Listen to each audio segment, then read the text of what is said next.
கடந்த 2022ஆம் ஆண்டு நவம்பர் மாதம் விடுதலையான சாந்தன், ராபர்ட் பயாஸ், ஜெயக்குமார்,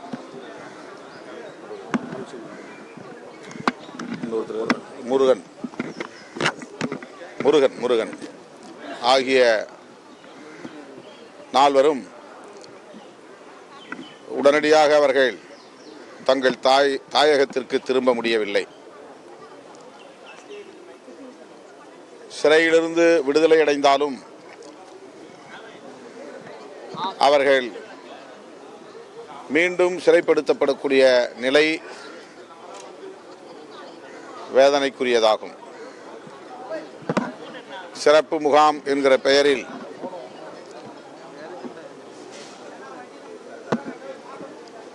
ஒரு வதைக்கூடம் என்று சொல்லக்கூடிய எந்த வசதியும் இல்லாத இடத்தில் சாந்தன், முருகன், ஜெயக்குமார், ராபர்ட் பயாஸ் ஆகிய நால்வரும் அடைக்கப்பட்டனர். 30 ஆண்டுகளுக்கு மேலாக சிறையிலே கிடந்து கடுமையான மன உளைச்சலுக்கும் உடல் பாதிப்புகளுக்கும் ஆளான நிலையில் சாந்தன் அவர்கள் தம் தாயகத்திற்கு உயிரோடு திரும்ப வேண்டும் என்று திரும்ப மன்றாடினார். உடல்நலம் பாதிக்கப்பட்ட நிலையிலும் கூட அவர் அனுப்பப்படவில்லை என்பது வேதனைக்குரியது. கடந்த சில நாட்களாக கிட்டத்தட்ட 1 மாத காலமாக மருத்துவமனையில் சிகிச்சை பெற்று வந்த அவர் இன்று காலை 7:50 அளவில் காலமாகியிருக்கிறார். அவருடைய உடலை இப்போது ஈழத்திற்கு எடுத்துச் செல்வதற்கு உறவினர்கள் வந்திருக்கிறார்கள். இந்த நிலையில் சிறப்பு முகாமிலே அடைக்கப்பட்டிருக்கிற மற்ற மூவரையும் அவரவர் விரும்புகிற பகுதிகளில் தங்குவதற்கு இந்திய ஒன்றிய அரசு அனுமதிக்க வேண்டும் என்று விடுதலை சிறுத்தைகள் கட்சி வலியுறுத்துகிறது. நளினியின் கணவர் முருகன், ராபர்ட் பயாஸ் மற்றும் ஜெயக்குமார் ஆகிய மூவரையும் அவர்களின் எஞ்சிய வாழ்நாட்களை உறவினரோடு கழிப்பதற்கு ஏற்ற வகையில் பாதுகாப்பாக எங்கே அவர்களால் தங்க முடியும் என்பதை அவர்களுடைய விருப்பத்தை அறிந்து அதன் அடிப்படையில் அவர்களை விடுவிக்க வேண்டும் என்று விடுதலை சிறுத்தைகள் கட்சி வேண்டுகோள் விடுக்கிறது.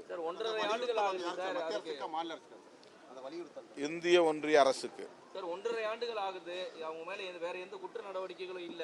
இருந்தாலும் அவங்க பலமுறை கோரிக்கை வச்சுன்னு சொல்றாங்க. ஆனா எந்த விதமான நடவடிக்கை ஸ்டெப் எடுக்கல அப்படின்னு அவருடைய அட்வொகேட் சொல்றாரு. நீங்க என்ன கருத்து சொல்லுவீங்க? பேரறிவாளன், நளினி, ரவிச்சந்திரன் ஆகிய மூவரும்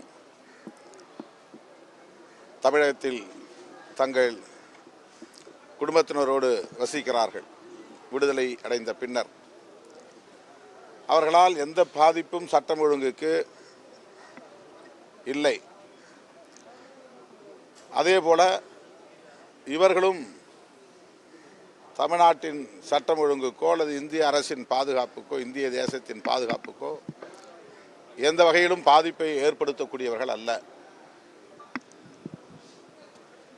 உச்சநீதிமன்றமே அவர்களை விடுவிக்க வேண்டும் என்ற தீர்ப்பை வழங்கிய பிறகு சிறையிலிருந்து விடுவித்த பின்னரும் அவர்களை மீண்டும் வெளியுறவு நலன் கருதி, தேசத்தின் நலன் கருதி அவர்களை சிறப்பு முகாமில் அடைத்து வைப்போம் என்பது இயற்கை நீதிக்கு எதிரானது. சட்டத்திற்கு மட்டுமல்ல, இயற்கை நீதிக்கும் எதிரானது. எனவே இந்திய ஒன்றிய அரசு இவர்களின் கோரிக்கையை ஏற்க வேண்டும். அந்த மூவரையும் உடனடியாக அவரவர் விரும்பும் பகுதிக்கு செல்வதற்கு அனுமதிக்க வேண்டும்.